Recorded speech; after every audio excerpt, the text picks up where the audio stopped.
Marjorie Taylor Greene said something about Russia's invasion of Ukraine that was so dang dishonest and vile. Had to share it with you. I know she's become a daily story on the show, but she's just constantly saying bonkers stuff. And here, deeply dishonest and dangerous stuff. So we're going to look at this. She starts off by saying fine things. You know, she wants peace and all of that. But then you'll hear her shift to just absolutely something so incorrect. I'm completely against the war in Ukraine. I want to see it come to an end. I want Russia and Ukraine to come to peace talks and end this war. But you know who's driving it? It's America. America needs to stop pushing the war in Ukraine. I'm completely saying the United States is the one who's causing the war to continue, that's driving the war. You know who's driving the invasion of Ukraine? The Russian invasion of Ukraine? Russia.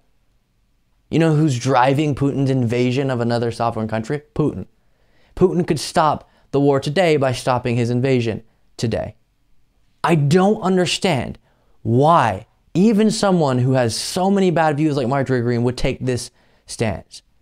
And you can believe whatever you want about the United States in so many different situations. That does not mean factually right now the United States is the reason Russia's invasion of Ukraine continues.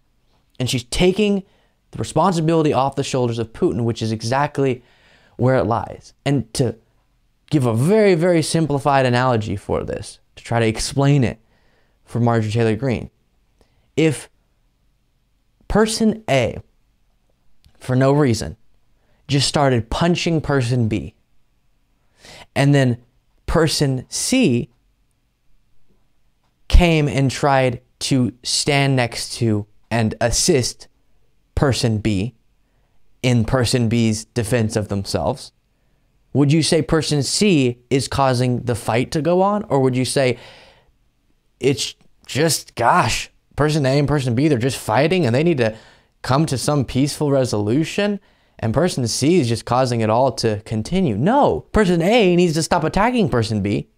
Then person C wouldn't have to be doing anything, and person B would have peace. Again, way oversimplified, but that's, I guess, where we have to go. They're constantly talking about, oh, you know, I need my Second Amendment right so that I can defend myself, and I have the right to self-defense, and that's why if someone comes on my property, I can shoot them, and this and that and this and that. But then in an example on the global stage where that clearly happens, someone has the right to, or a country has the right to defend themselves, she's no longer on board. Self-defense, no, it's kind of the United States' fault that this is happening, even though there's an aggressor, someone defending themselves, and then someone supporting, I'm saying someone, back to the analogy, but, and then a country defending or helping one of the countries defend themselves.